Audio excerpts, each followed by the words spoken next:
What's up, sister? You enlightened? I see. Welcome to the Brotherhood. The bishop will see you upstairs.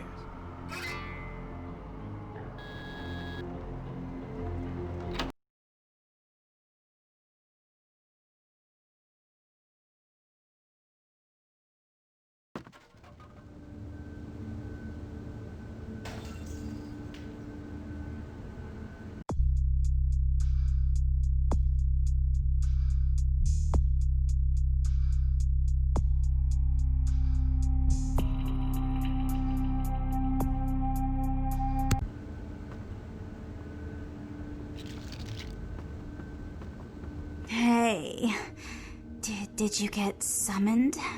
You're going upstairs to see the bishop. You're new to the Brotherhood, huh? Just got enlightened.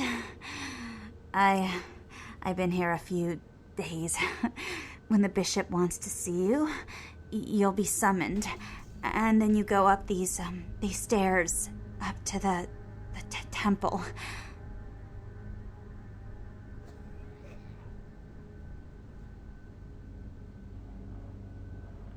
The bishop?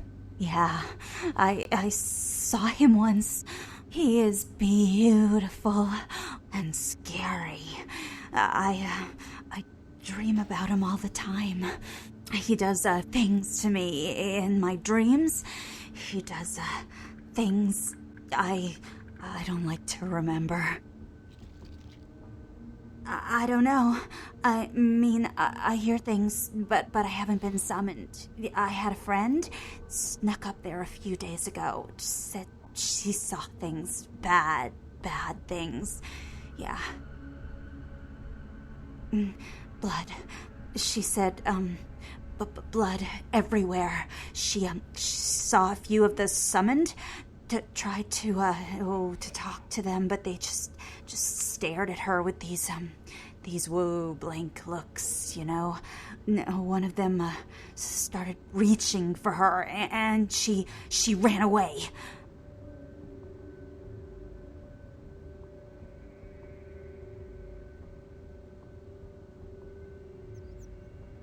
Yeah. I know.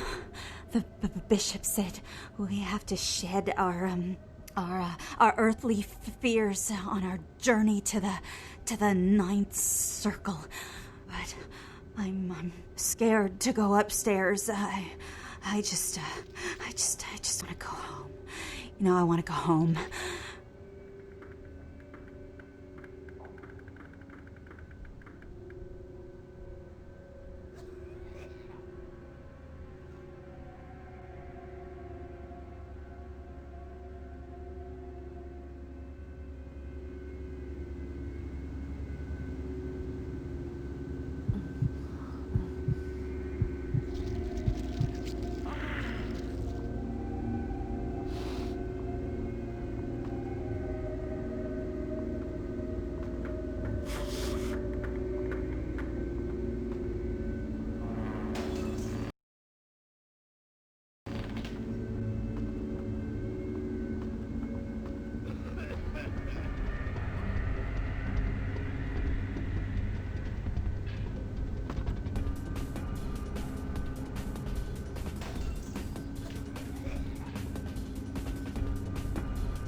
Welcome, sister. I see you have been enlightened. Are you searching for something?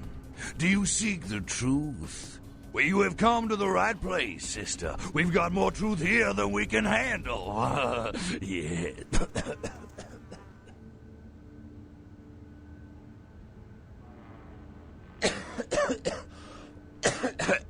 Disease. Sister, you've got to open your mind. One man's disease is another man's sanctity. Here among the Brotherhood of the Ninth Circle, we have shared these earthly labels. Come, partake of our divine communion. They call me Bishop Vic, Shepherd of the Damned, your midnight guide through our last days here on Earth. Do you feel it, sister? The curtain being drawn back at last, drawn back by my hand, by the Brotherhood of the Ninth Circle. Gehenna, Judgment Day,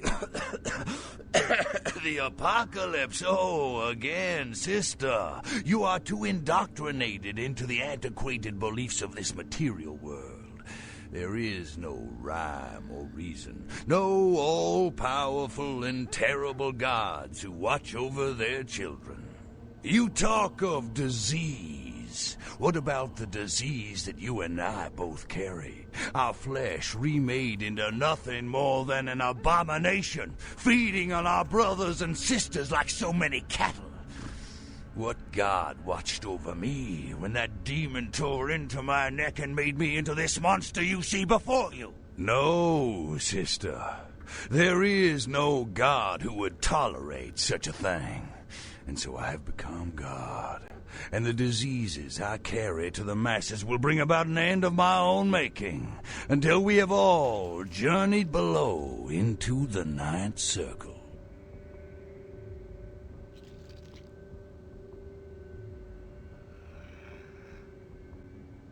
The time for words has come and gone, my sister.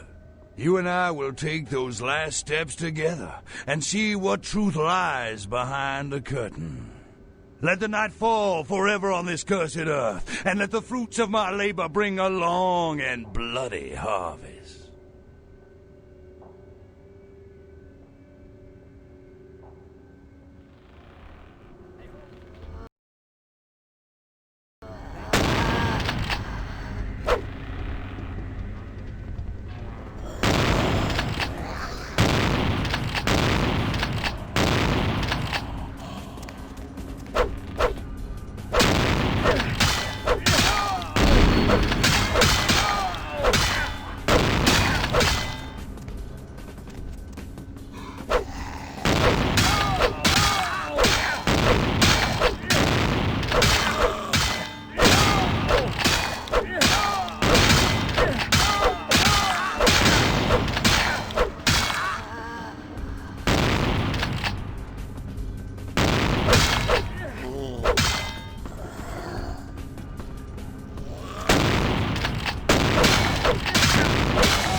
Hey there, need a date?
Ugh, can't.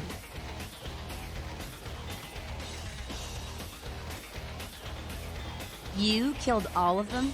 You. Huh. So I guess you want me to thank you or something? Damn it. Thanks, okay? Well, cool for now, but just don't go bragging to everybody about it.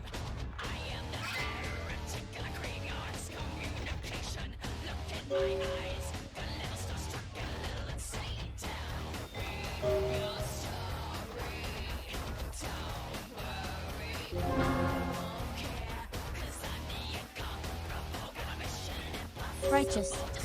You know, you just may have an anarch soul. I'll let you chew on that, Cammy. Some of the boys might have overheard our conversation and gotten the impression I've gone soft. Somebody in this joint's gotta lack the restraint to keep their mouths shut.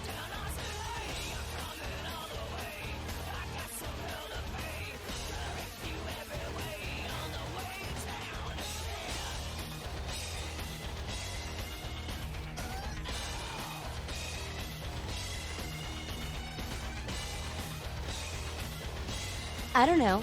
You seem pretty tight with Nancy Pants up there.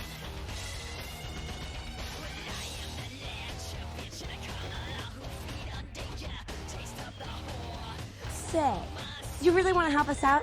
Stay close to LaCroix. Smooch his ass, play ball. Keep an eye on him for us. You hear anything spicy, you come talk to me. Don't advertise. For all anyone in that tower will know, you're still a worthless, bootlicking Cammy do-girl.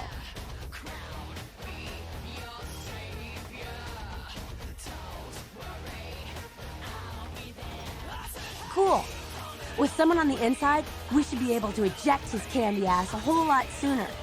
Keep us conscious, Cammy.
Hello, neonate. How can I be of assistance?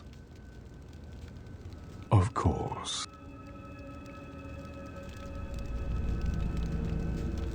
You have? Impressive, young one. What exactly was the source of the epidemic? Tell me of this so-called bishop. I see. That end may very well be upon us. But to business. I have a debt to pay you for your services. If you so desire, I can give to you a unique talisman that might be of use in the future. If that does not interest you, I can compensate you with hard currency. You decide.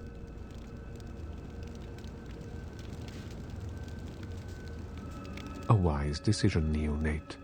True power lies not in wealth, but in the things it affords you. I hope this object serves you well.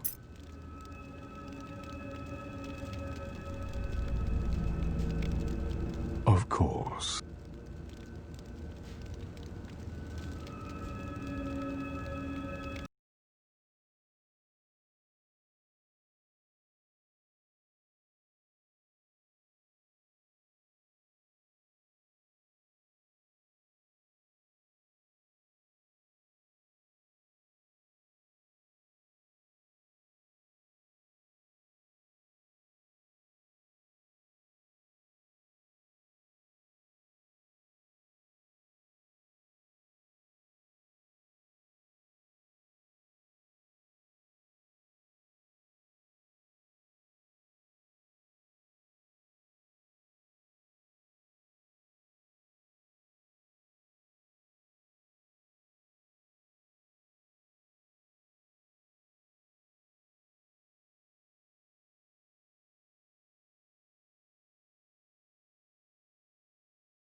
Look familiar, Missy.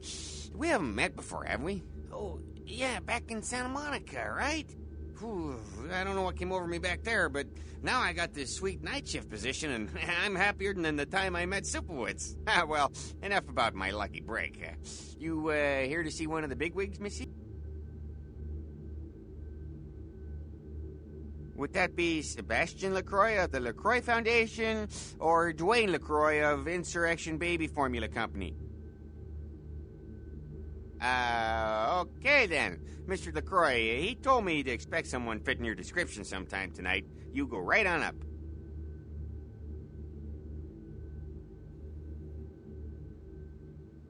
Yeah, you have a good power meeting, or whatever it is you types do up there.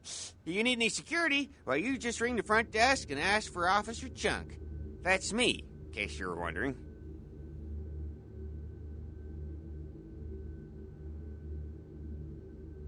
Yeah, I get that all the time. The name goes back to my football days. Actually, my fantasy football days at the station. Stationarium. That was this office supply outlet mall I used to watch. Hey, you kids! No skating in the parking lot! That was me.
There you are. I was informed of your presence in the building. Since you're here, I'll take the liberty of assuming you've destroyed the warehouse. This is correct, yes? Most excellent. I had no doubt you'd prove my decision a prudent one. I trust you encountered no impediments to your progress on account of my personnel.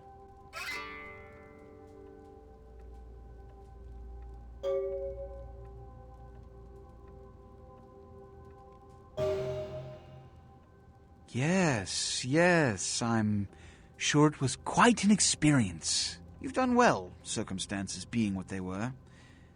I will admit, not many in your position would have overcome such a trial. But don't misunderstand me. It was no fool's errand. You may yet prove to be a genuine asset. It's a bit disturbing, the lack of talent within this organization as of late. Tell me, what would you say to doing a bit of reconnaissance for me?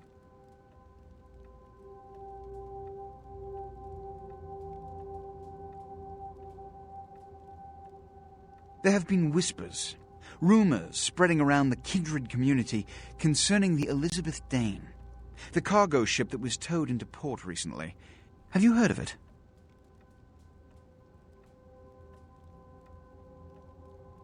The Dane was found out at sea.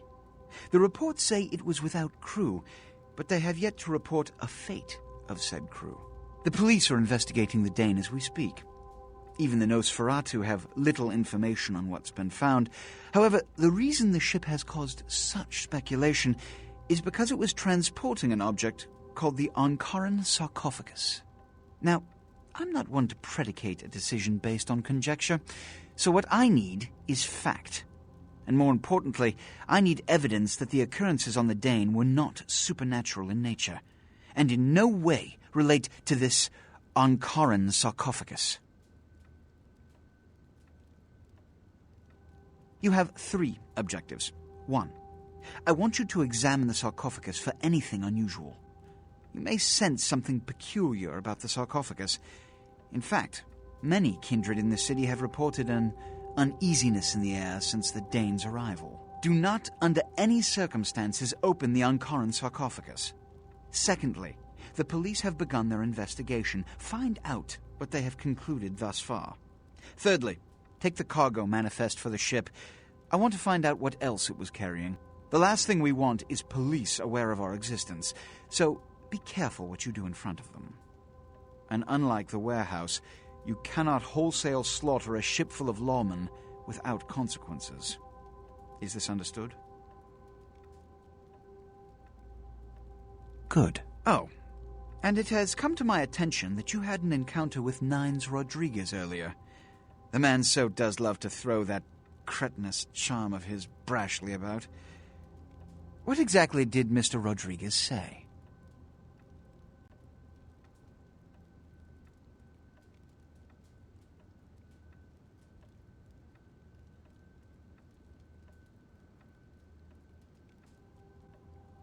Their zeal is admirable, but their idea is impractical for a society that must maintain secrecy and organization to stem its own genocide from coming about. I don't suppose they told you this is the only so-called free state that hasn't folded? No? Imagine that. Now that that's out of the way, I trust you're prepared to leave for the Dane.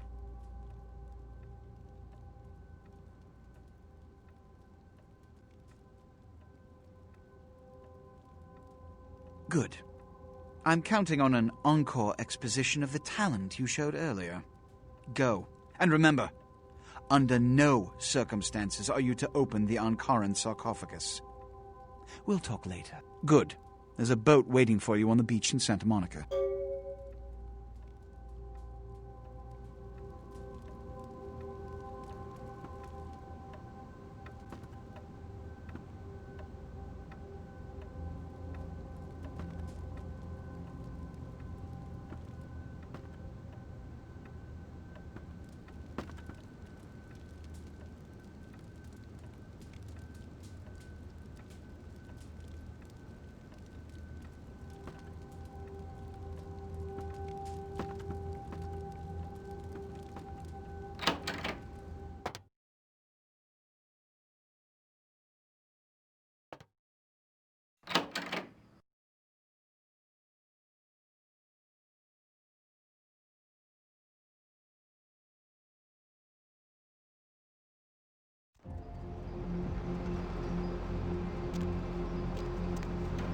Need a ride?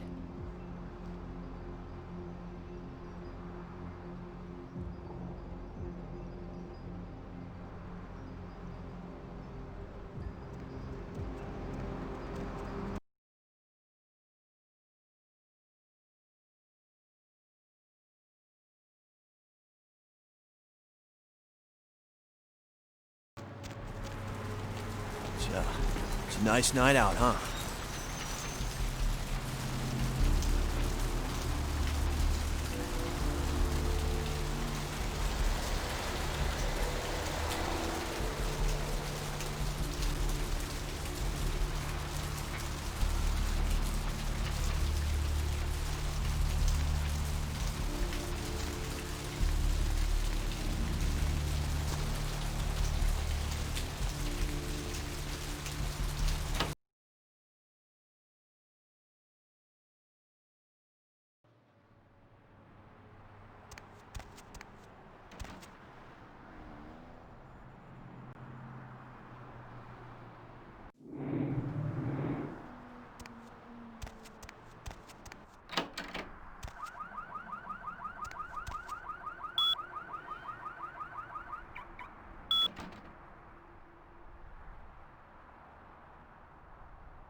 Ah, for Christ's sakes.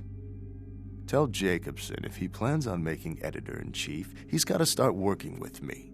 I can't keep getting him these scoops if he's going to send high school journalists who don't know enough to wear something that would blend in.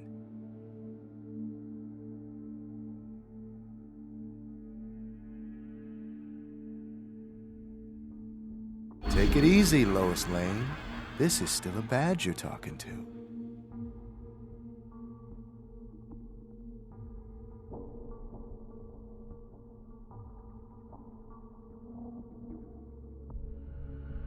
All right, look. I got you a copy of the initial report, and I can get you into the cabin, but you gotta make yourself real scarce after that. Anybody catches you, I don't know you. And no goddamn flash photography, brainchild. Hold up a sec. Hines to Marsh. Hines to Marsh. Marsh, they need you up in the bridge. Over. There. The security room will be clear. Head down the stairs behind you and stay low. When you get down there, wait for me to call off the guy guarding Gangway A. As soon as he leaves, get your ass moving, and don't let him see you. I'll give you a couple of minutes, but don't dilly-dally. In and out, okay?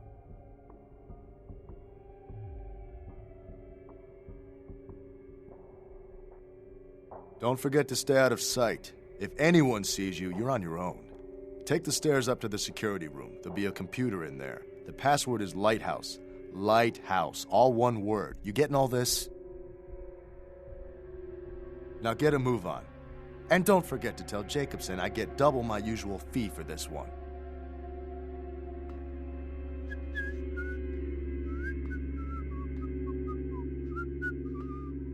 Hines to Jacobson. Anderson. Hines to Anderson. Come in, Anderson. Come check this out. I just saw a baleen whale. Yeah?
Who's there?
Hop in.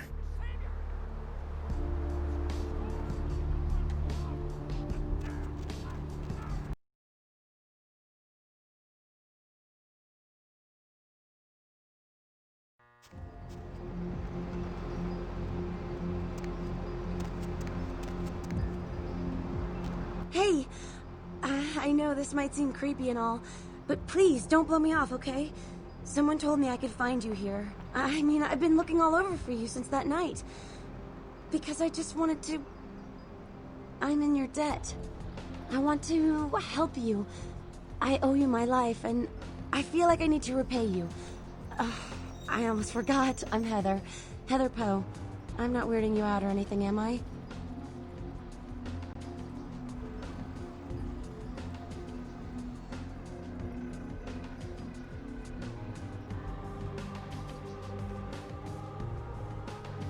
Only because of you. What you did for me. Here, I got you this. I thought you might be able to use it. I can be useful to you. I'd do anything. Just tell me you'll let me help you. Let me stay with you. Make me feel this way.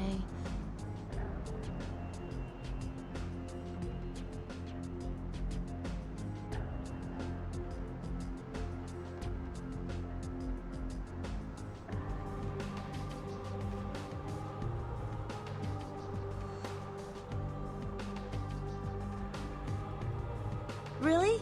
I promise you won't regret it. Promise. I'll get you money, I'll get you things, everything. I want to be important to you.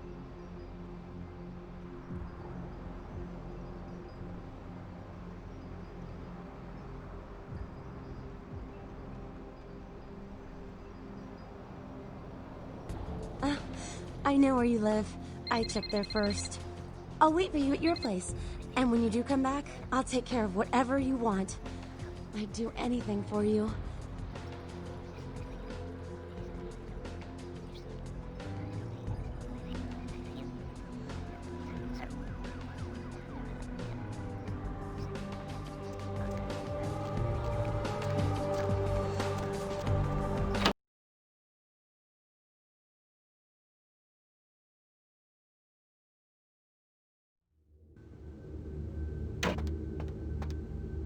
Evening, Missy. You back to see Mr. LaCroix again?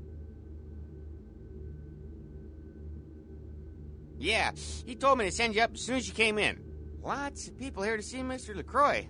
Nice guy. He seems a little different, though. I wonder if he's... that's his business.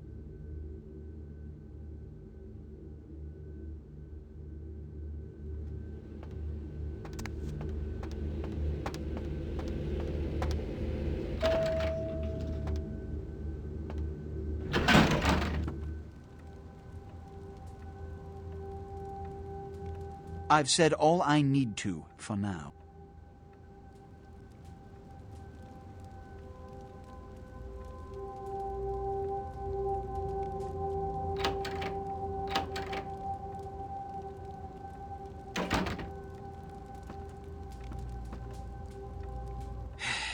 I don't have time for a monologue.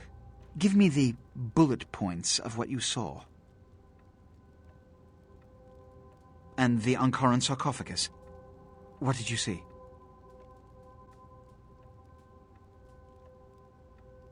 Opened? Let's not jump to conclusions. Give me the manifest in your notes. I'll sort this mess later. You might have noticed when you came in the parade of malingering mollycoddles filing out.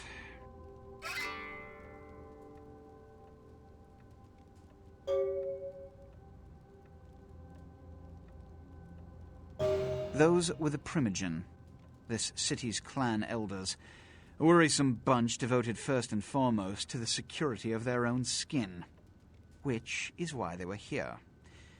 It seems Alistair Grout, the Malkavian Primogen, has either forgotten how to answer his phone or is missing. The Sabot's appearance has put the Primogen on edge. Grout's mansion is in the Hollywood Hills. I need you to pry Grout out of whatever crack he's crawled into and have him contact us.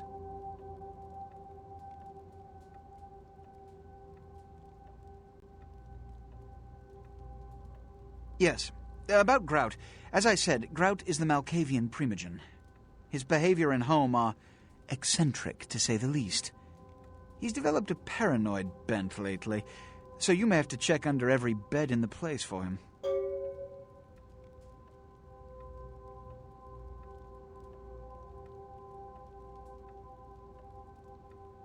When we hear from Grout, you may come back. Until then.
Going somewhere?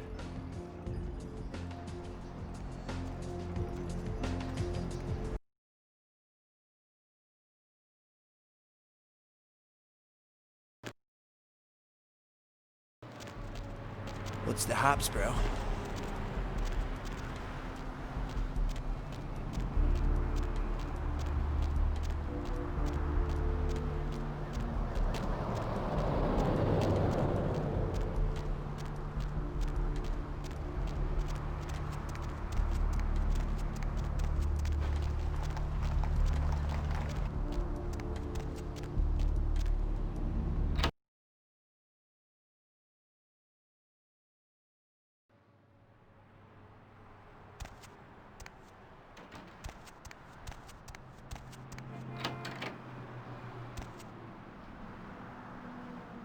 While you were gone, I tapped my foot over 3,000 times. I don't know why I counted. Huh.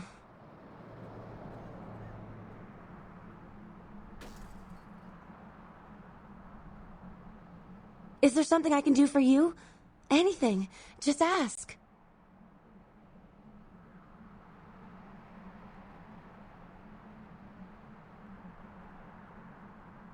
Oh, you're a night person. Me too.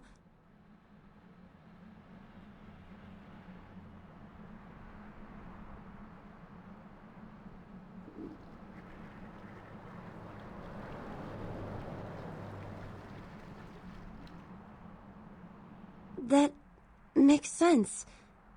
It all makes sense. Those feelings that something's there in the dark, it wasn't my imagination. It's not crazy at all.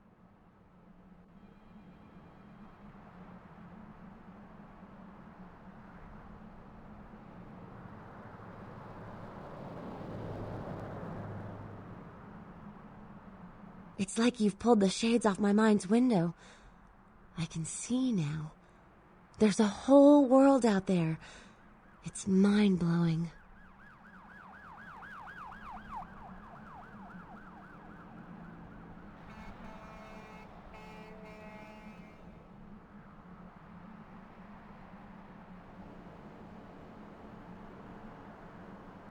You will. I do love you so much, whatever you are. I don't care. I just want to be with you.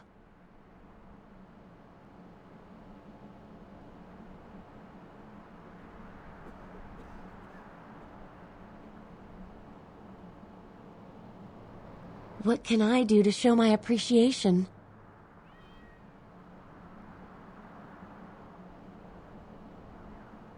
It's all a blur of nonsense. I'd rather forget the past, the ignorance, and just follow your trail of headcrumbs into Wonderland.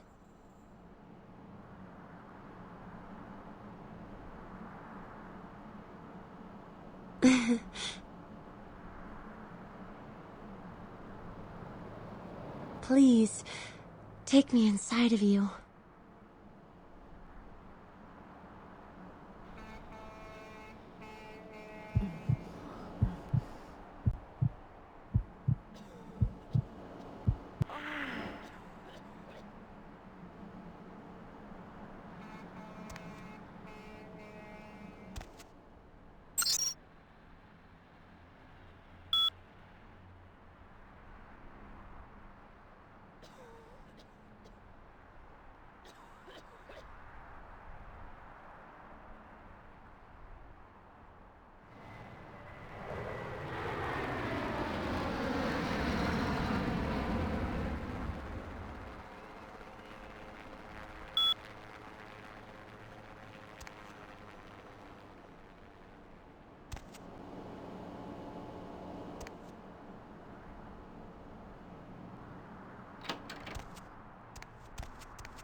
Hey, hey, what can I say? You preserved my ass. I truly appreciate you not saying anything, and I want you to know I take care of those who do me favors. So from now on, you need equipment, info, you come see me at my apartment. Don't hesitate.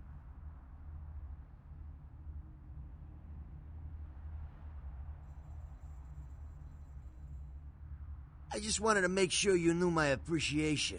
And like I said before, someone needs something, I can get it. This boat, for example. I tell you, that blood you guys got's an amazing thing. Helped close up a few wounds. This back alley patch fixed up the rest. I needed that beating. Good reminder not to overestimate my ability. Last time it's gonna happen. Concerning?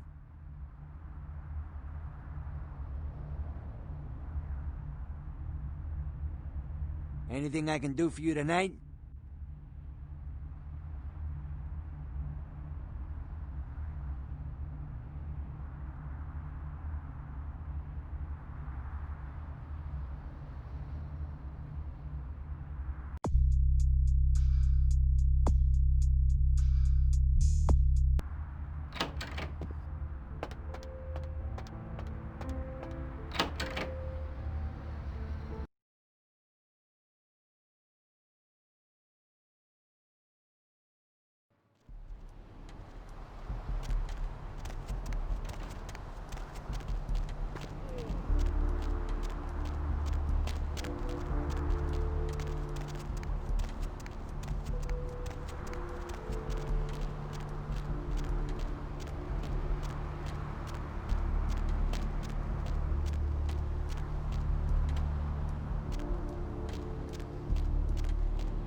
Where to?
Mr. Milton, you know who this is, and I do hope you realize that we're still on for tonight.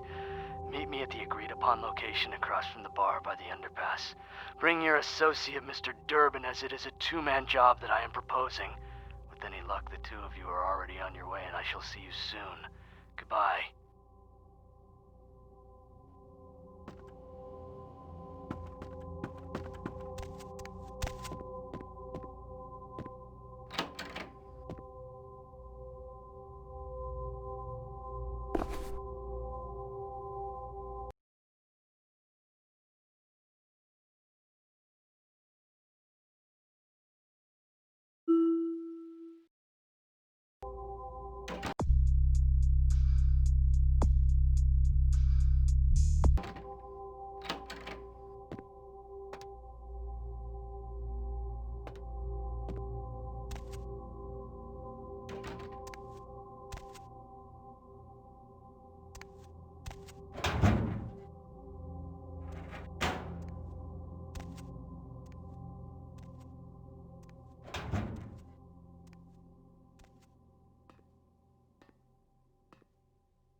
Hey there, need a date?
Did you see it?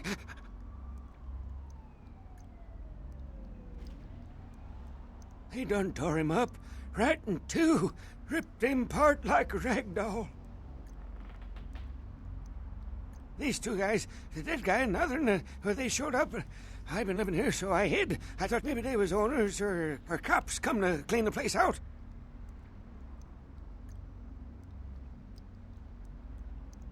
The dead feller called him Muddy. They was waiting on someone. They was going to do some kind of job, they were saying. But the person they was meeting, well, he was late. So the one guy leaves to find the phone and call him, and the dead guy stayed. Oh, that's when the killer, that's when he showed up.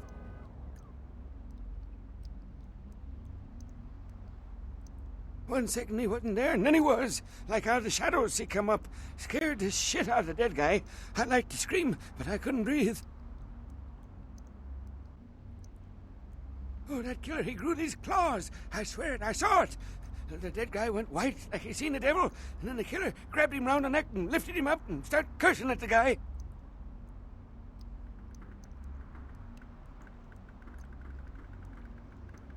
Oh, I couldn't hear too good. Something about revenge for what he did or what they did. The killer made sure the dead guy knew who he was and then ripped him open. Just tore him apart. He did it real slow and made the guy scream.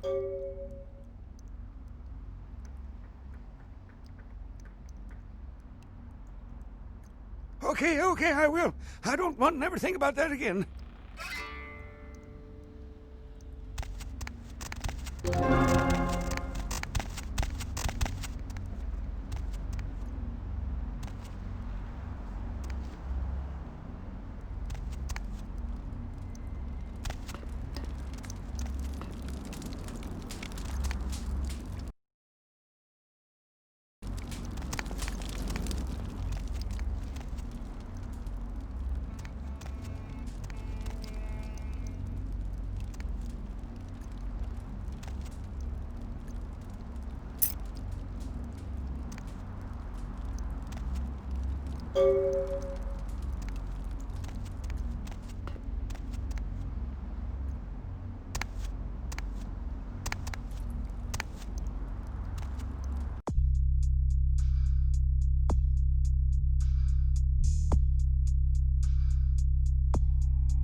Need a ride?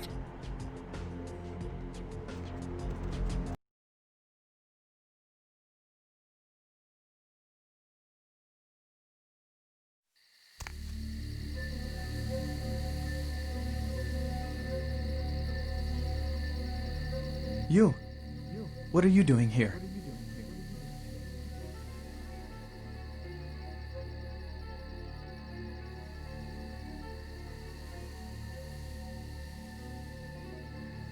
No?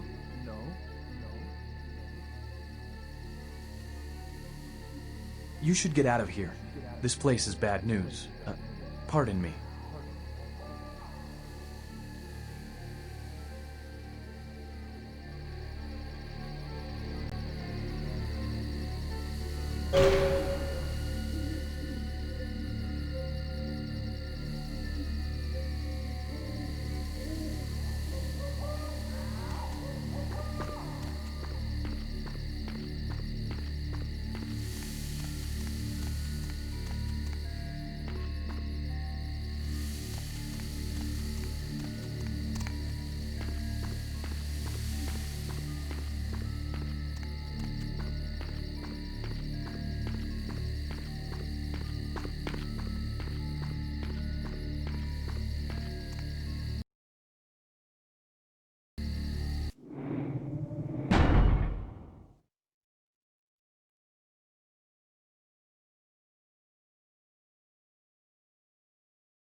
It is quite peculiar, the happenings I've been made to witness for my supernatural longevity.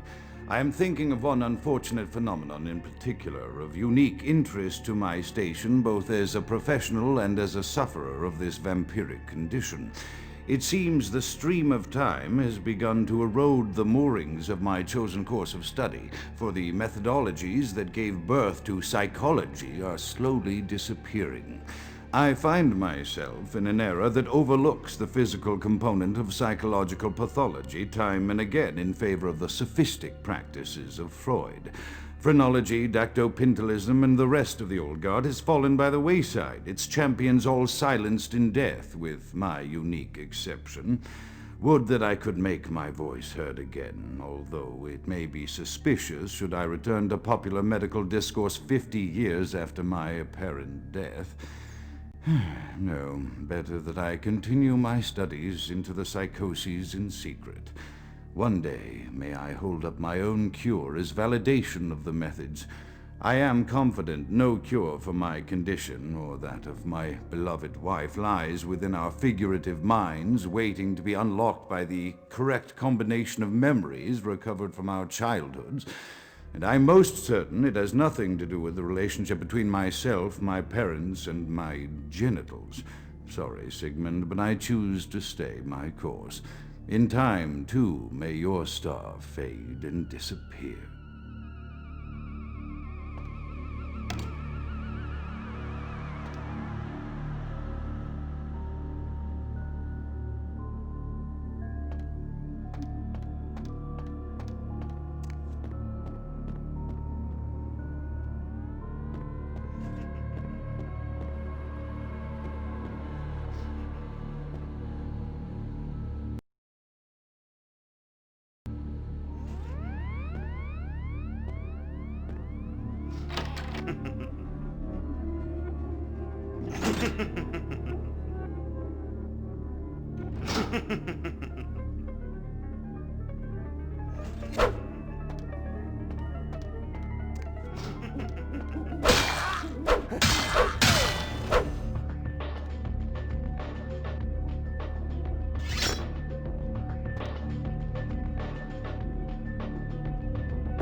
Another unfortunate casualty to tide of time, insane asylums.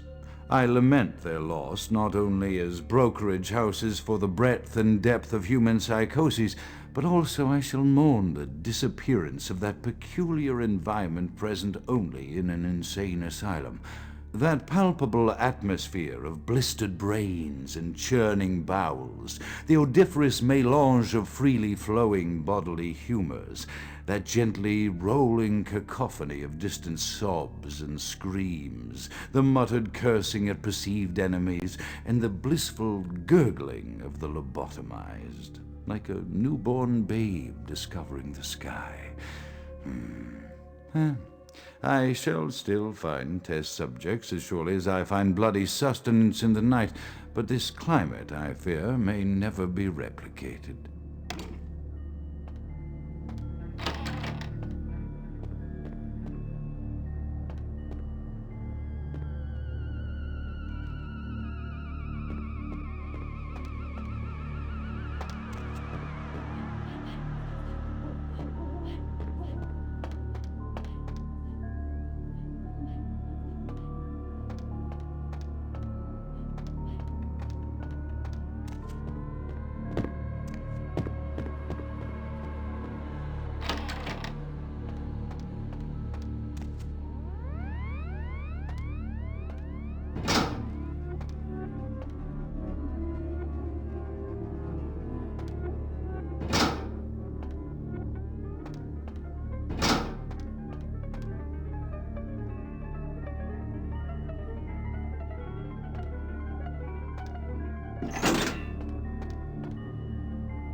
Another unfortunate casualty to tide of time, insane asylums.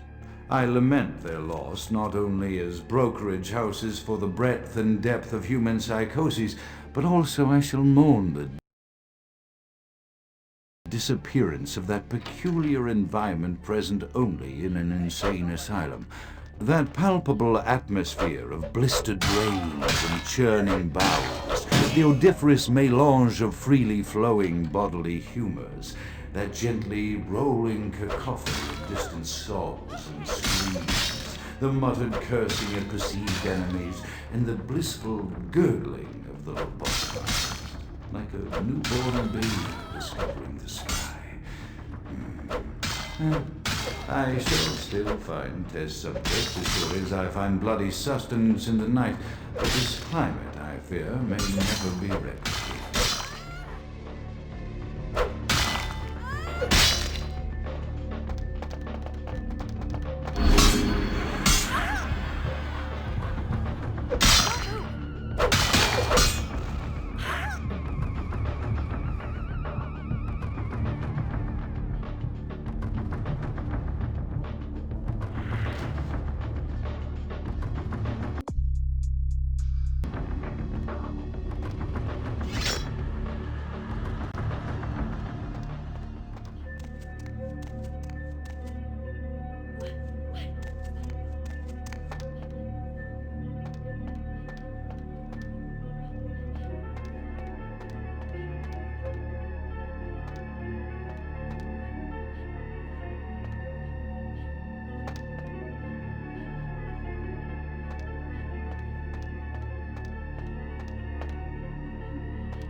Often I reflect with great regret on the missed opportunity that was my infector.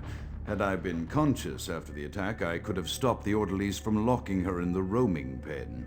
What I would give for just one interview, a few simple questions of the plague-ridden woman who met her end that dawn. Of course, there is no guarantee she would have been any more helpful than my current crop of test subjects, mewling wretches. Few could be called enthusiastic. Given the nature of the tests, I cannot expect the same fervor from all, but a modicum of cooperation would be appreciated. Animals. The one called John went so far as to gnaw off his arm and escape into the floorboards like some feral rodent. I still hear him scurrying about at night. He must be making an atrocious mess in there.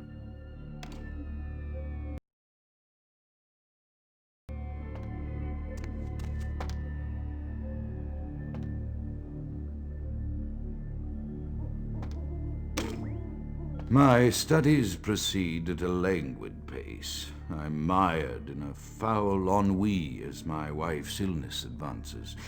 My subjects grow restless without proper supervision, but I cannot pull myself back from this black depression. How many nights I've wasted now, gazing from the tower walk, pondering the frailty of existence.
After decades of solitary study into this affliction, I have learned that it is by no means mine alone. Indeed, the city is home to an entire society of similarly afflicted individuals with whom I've only recently made contact. They are an understandably standoffish sort, by and large, but I have been able to confirm with them that the condition is indeed vampirism, which apparently comes in a multitude of strains, each with a spectacular set of symptoms such as invisibility and even a sort of lycanthropy. Through numerous official interactions with the governing body of this secret society, I have concluded that their fundamental understanding of the vampiric condition is woefully lacking and mired in suspicion and pseudo-religious dogma that would make a Turk balk for its strictures. Indeed, they seemed impressed with my studies and the eloquence with which I was able to present them. Apparently, the typical sufferer of my particular strain of vampirism is far from the vanguard of the King's English. So impressed were they that they even offered me an office in their government, a rather high office by the sound of things. I believe I shall accept. If nothing else, it should provide a lofty vantage point from which to observe the breadth and epidemiology of the affliction, so that I may move more expeditiously toward a cure.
I have accepted the role of Primogen for Clan Malkavian, the dreadfully winsome label applied to the particular strain of vampirism I suffer, so named for some supposed vampire father figure of old, more poppycock grown from a backward culture that seems interminably drawn to children's tales and the fiction of Victorian romance, when it should concern itself with the science behind their suffering. No matter. For I have taken this office for no greater reason than to advance my research. I must make mention, however, that even among my would-be peers in this governing body of vampires, the level of paranoia and superstition is frightening. Their intelligence is not the question, no, indeed. As they courted me for this appointment, I had to suspect that their overtures were hand-tailored to what must be my obvious infatuation with reason, for the devil would do well to have such honey-tongued tempters. Even so, I could not help but notice the dressing of language these vampire leaders chose for their siren song. Whether it is born of habit, from addressing their unwashed, ill-educated subjects, or from their own deep-seated beliefs, their linguistic flourishes belie a faith in superstition over the providence of empirical reason that must be an all-pervasive theme in this society of darkest night. Damn it all, now I'm doing it too.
As I expand my dealings with the vampire government, I have encountered a disturbing new symptom of this affliction.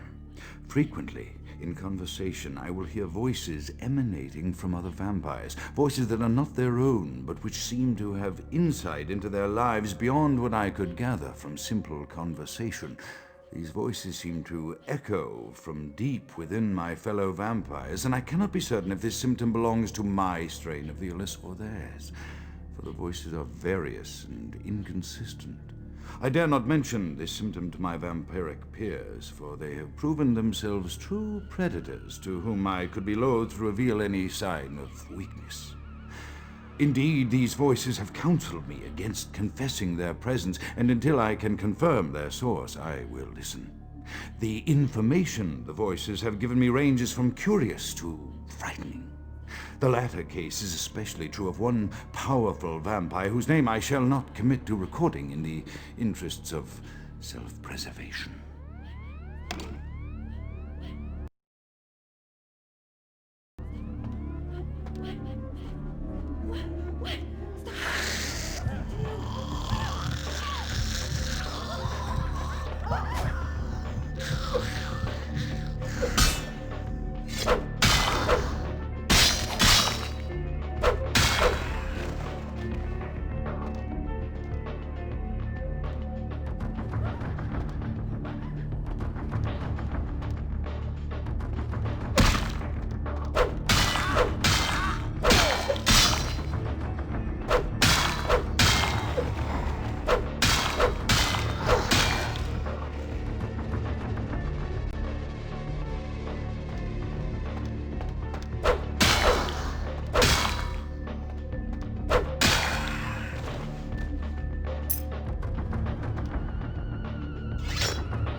The voices have increased in frequency and direction of late. They have begun to stay with me long after conversation has ceased and are serving as quite a distraction. I fear others are beginning to notice my preoccupation at the vampire gatherings. I am thinking again of the particular vampire of whom I spoke previously, who I dare not name for my growing fear. If the voices are to be believed, then my caution is warranted, for they speak of his blackest crimes, both past and future. More than once I have seen the suspicion in his eyes and heard the distrust in his voice when speaking with me.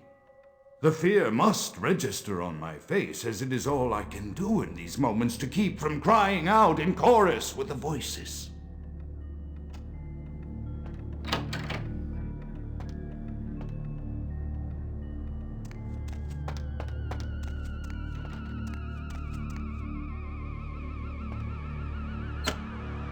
I am no longer safe. I know it. The voices have proven themselves authentic, and I have withdrawn from the Vampire Society entirely. My absence will no doubt draw attention, but I could no longer hold my fragile composure around the ravenous eyes of my vampire peers, especially not around him. The voices compelled me to make what I fear is a Faustian bargain, but I had to, for their demands are constant and merciless.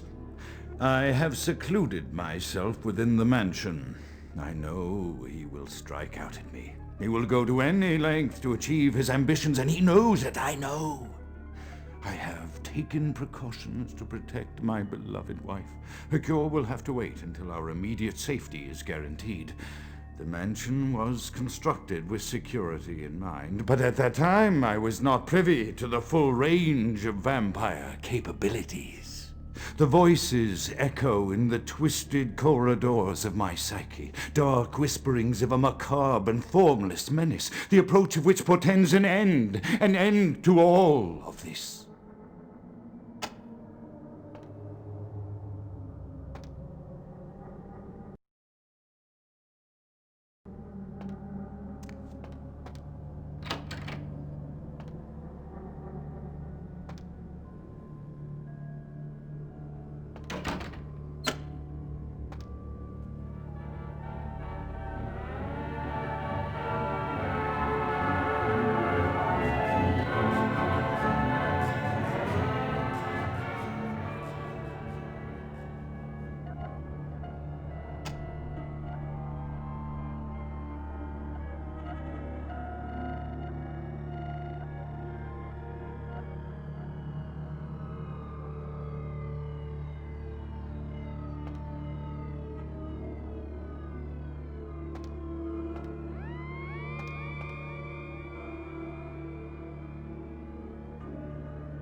Flames!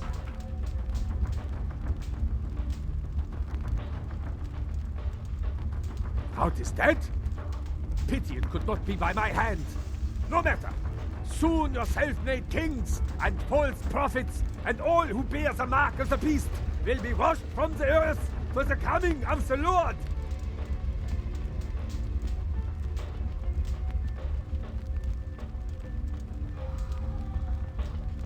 As you burn, tell them it was Grünfeld Bach who sent your damned soul to that lake of fire. All agents of Satan shall return to whence they came. Let this righteous display serve as a promise to all who serve the Archfiend Lacroix.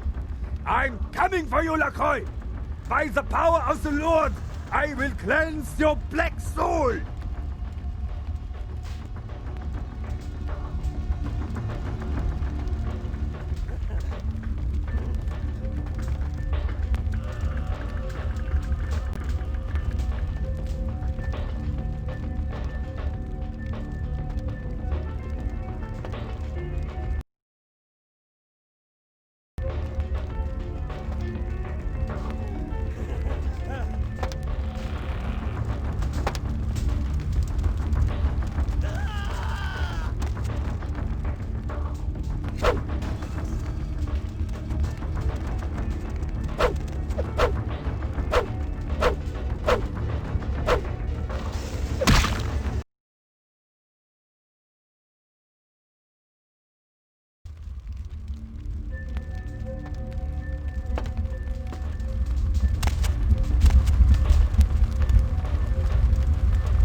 Stop right there.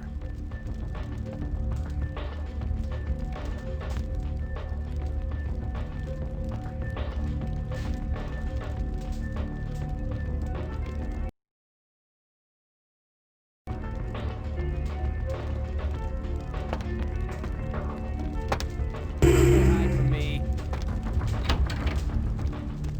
Hey, stop right there.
Evening there. Something burning? Ooh, smells like someone burnt the burgers.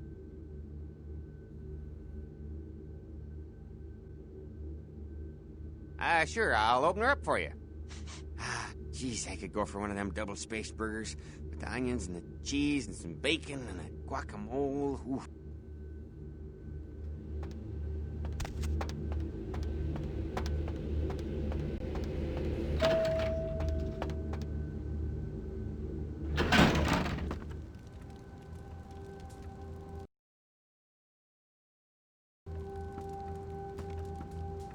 The Primogens still haven't been contacted by Grout. I thought I made it clear that you are not supposed to come back until we had heard from him. Grout's dead? What?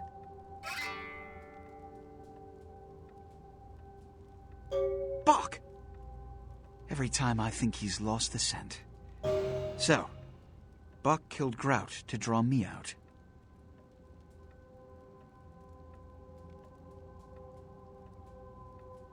Bach is a hunter. They stalk and kill our kind to appease their god. But like many mortals, their so-called faith is nothing but a conduit through which they quench their killing urge. Who else would have killed Grout?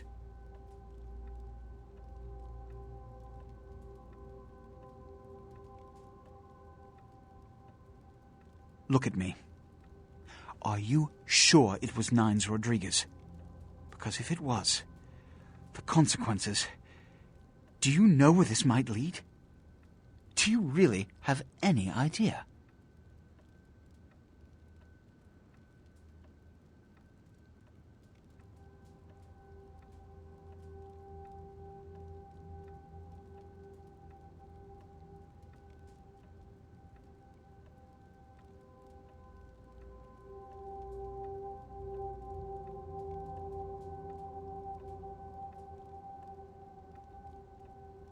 It means, under most circumstances, I would call a blood hunt on the murderer immediately.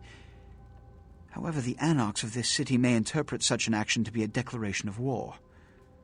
I do not want a war with them. This decision will take some time. I need to confer with the Primogen on this. In the meantime, I've come to a decision on the Ankaran sarcophagus, and I believe that for the safety of the inhabitants of this city, we need to place the sarcophagus under Camarilla protection until its contents can be confirmed. This also is very important, so I need to call upon your skill once more. The Ankaran sarcophagus was quietly delivered to the Museum of Natural History a few hours ago. I would like you to bring it back here for safekeeping. The manifest from the Dane shows there was a small box from the same dig on board, but it was listed as missing. Keep an eye open for it. It may have been overlooked. It's crucial we get the sarcophagus in our possession within the next few hours.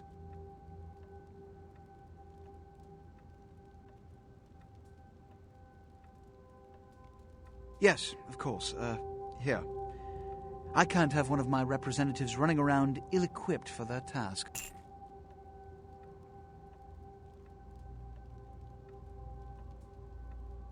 Here are the keys to the front door of the museum.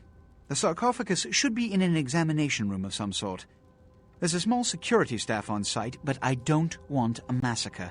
Mortals are just as easy to deceive as they are to kill.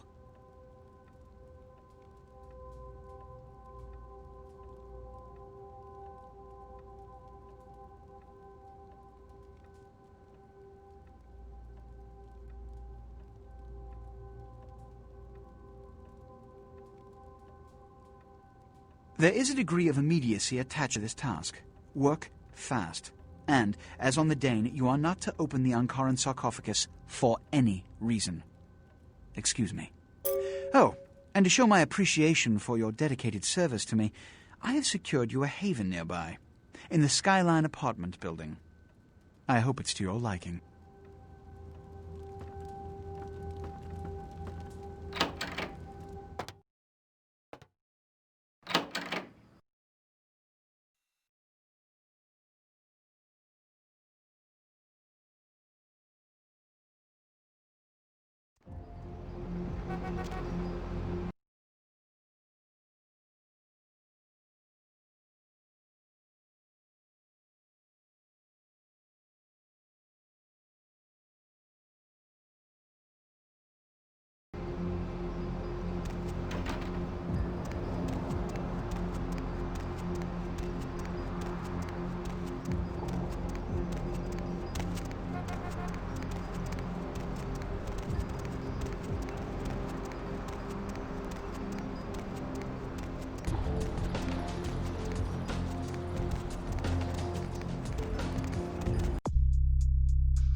Finally, you're back.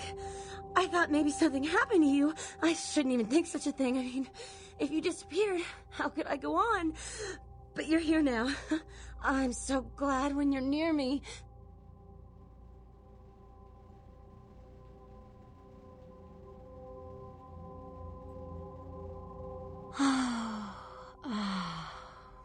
This feeling. It's love. Oh, all I can feel is love for you.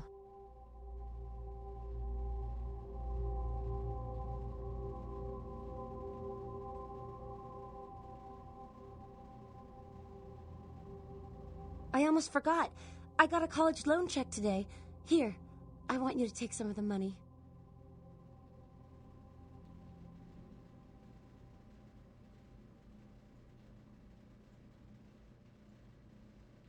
I'd rather you kept it.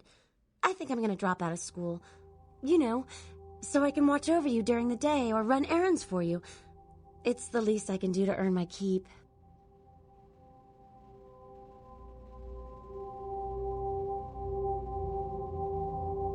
I'll try to get more, you know, when I can.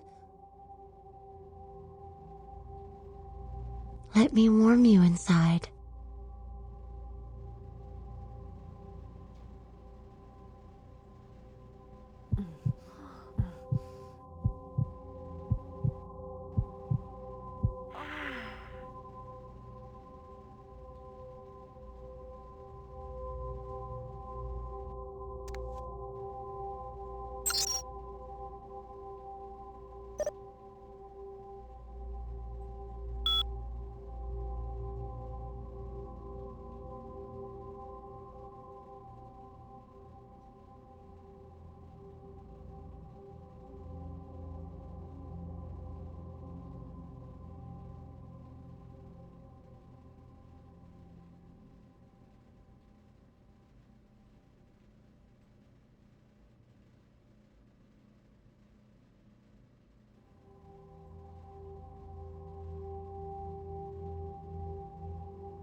Hop in.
Get out of my way. Look out.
Someone there?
Someone there? Someone there? Someone there?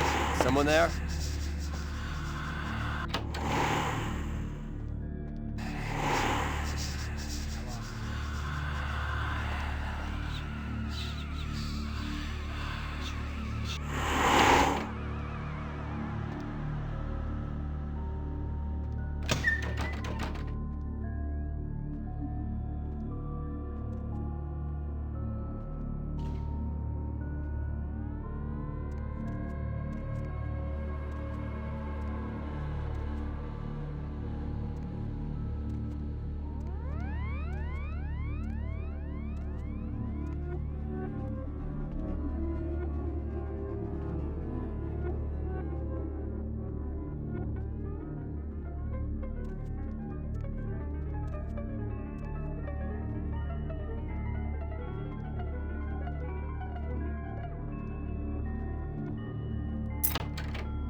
I can't understand why someone would go through the trouble of stealing a box with a very ancient corpse.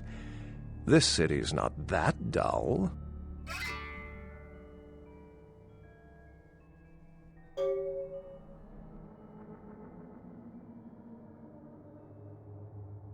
I'm an archaeologist, so I thought I'd indulge in a quick study of this Ankaran sarcophagus everyone's so riled up about.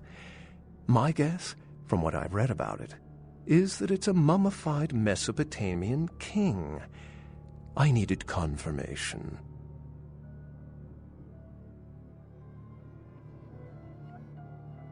Oh, I really wish I had. All this speculation about the sarcophagus containing an antediluvian and being a portent of Gehenna is making me cringe. These are the kinds of ridiculous, superstitious assumptions I came here to debunk.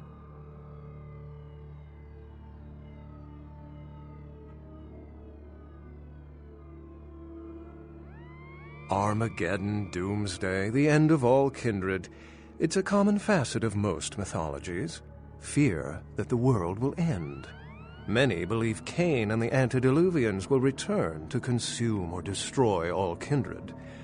I wholeheartedly disagree.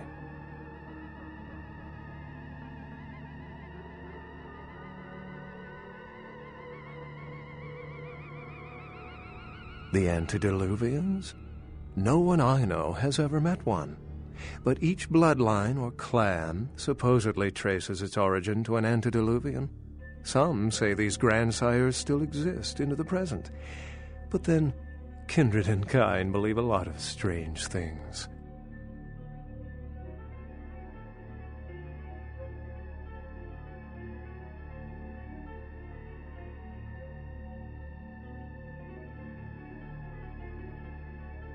Cain, who I assume you mean, is the biblical first kindred and founder of the mythological first city, Enoch, a place where kindred and kind coexisted.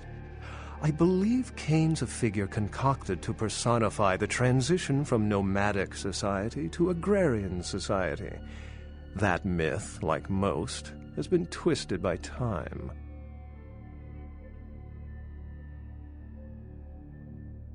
Thin bloods rarely exhibit features or powers of their clan, and many can't embrace.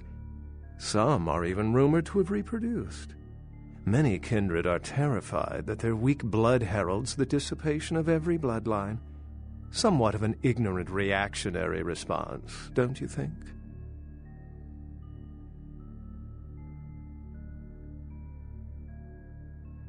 What prophecy doesn't have vague apocryphal signs? Let's see. The usual ones cited are the appearance of thin bloods, Cain sightings, doom, gloom, that route. As I said, many cultures have the fear of some form of apocalypse. Kindred believed in these stories when they were human, and naturally carried them over into kindred myth. But it doesn't take a supernatural act to cause widespread destruction. Humans and kindred are just as capable of managing their own destruction as a deity. A self-realized Gehenna warrants more vigilance than a god-induced one, don't you agree? Such is my argument, which so frequently falls on deaf ears.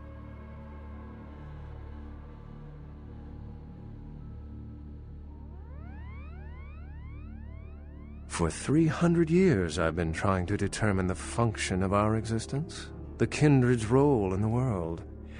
I'm not content to attribute it to some act of supernatural biblical vengeance. We exist for a reason, and if it takes another 300, I'll figure it out. Any thoughts?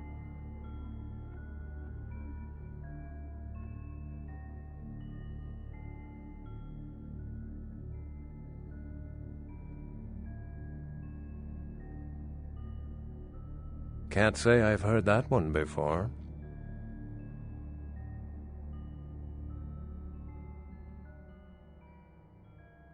My sentiments exactly, but there's time to rectify that. Well, my work here is stolen away into the night. Think I'll do the same.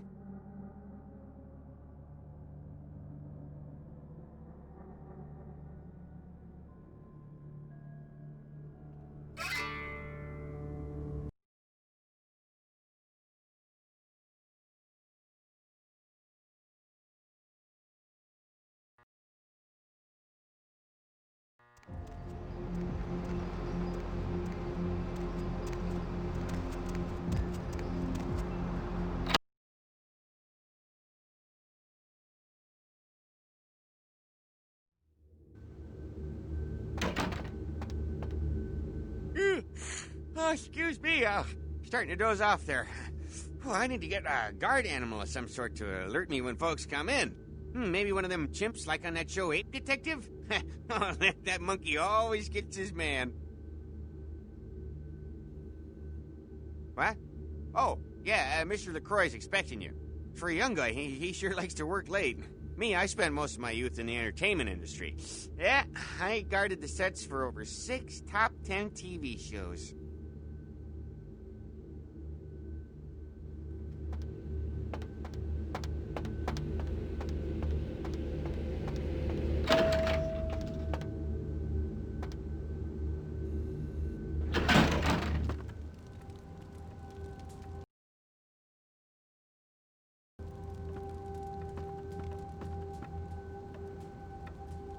The folly of leadership is knowing that no matter what you do, behind your back there's hundreds, certain that their own solution is the sounder one, and that your decision was the byproduct of a whimsical dart toss. I pronounce the blast sentence, and I soak the critical fallout. I make the decisions no one else will. Leadership. I wear the albatross and a bullseye.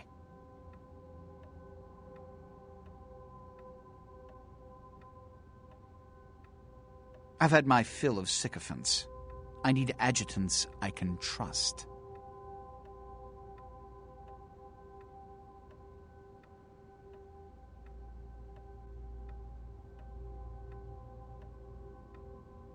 The blood hunt on Nines Rodriguez for the murder of Alistair Grout will be called.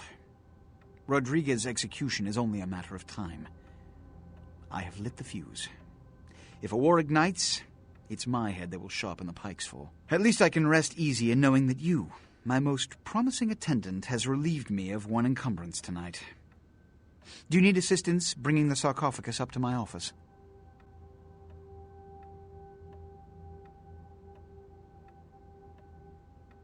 Stolen? Stolen? How? Who would... Oh, Gary. Gary, you treasonous maggot. I should have anticipated your treachery, sewer rat. The Nosferatu Primogen. The Nosferatu were responsible for finding out where the sarcophagus was taken after the Dane, and for getting keys to the museum. They were the only ones who knew. It's obvious to me now. My mistake. I want him found. I want him found. The sarcophagus could be exploited, causing who knows what catastrophe to this city. If it were to fall into the wrong hands...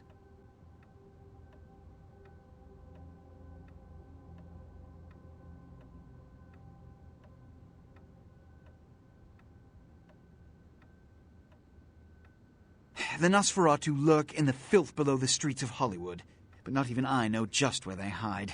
Hollywood is, unfortunately, lacking in any Camarilla loyalties. Hollywood's baron is an anarch named Isaac. Isaac's more civil than the anarchs downtown, but nonetheless, he wears his mistrust of me on his sleeve. He may know how to contact the Nosferatu. Find Gary and get him to talk. That sarcophagus could be used against us. Do not come back until you have it. Now, I must announce the blood hunt and bear the brunt of all consequences. Escort her out.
Yes.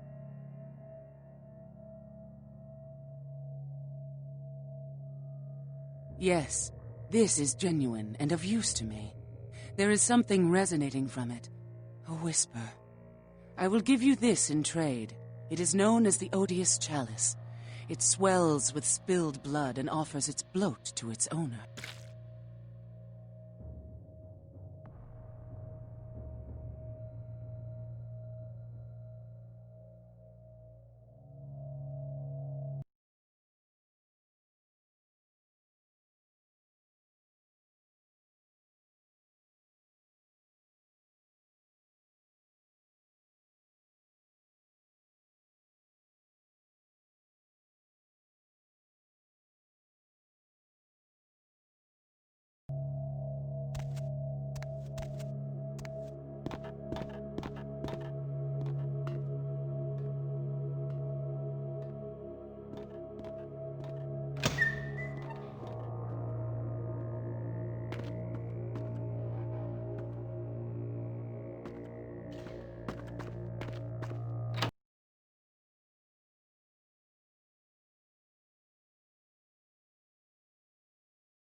I went fishing today, and I caught a big one.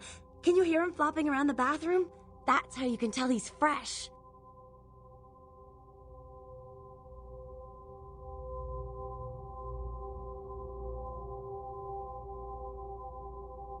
I already tasted him. He's delicious. You'll love him.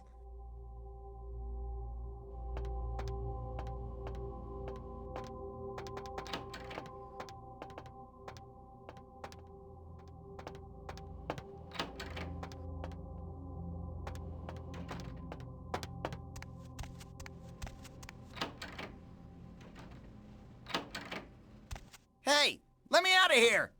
What are you doing? Come on, come on, this isn't... Oh, man, I gotta find a way out of this.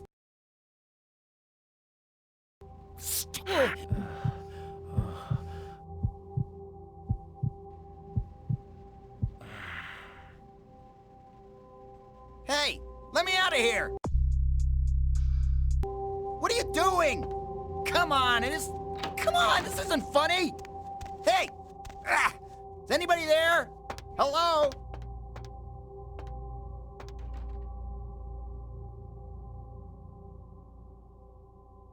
Master?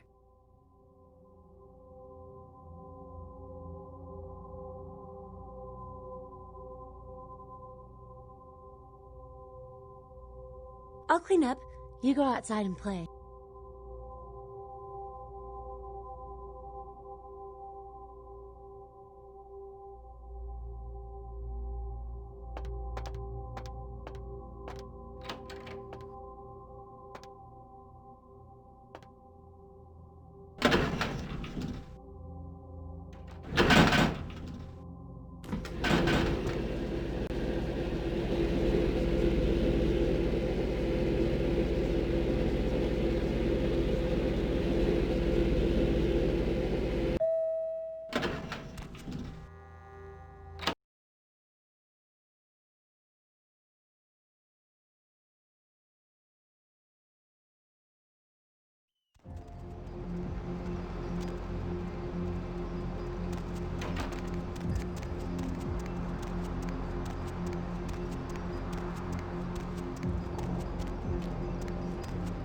Hey, Papi, you need a date?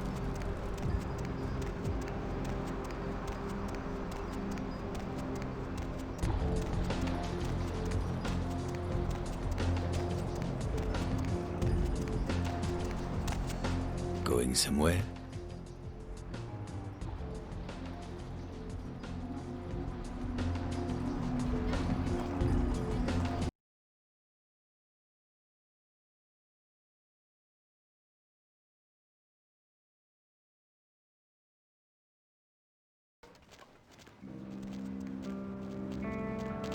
Ain't seen you here before. And if I haven't seen you, neither has Isaac.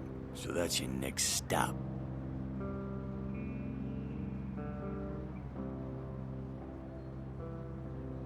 Isaac's in the jewelry store at the end of the street. Consider yourself invited.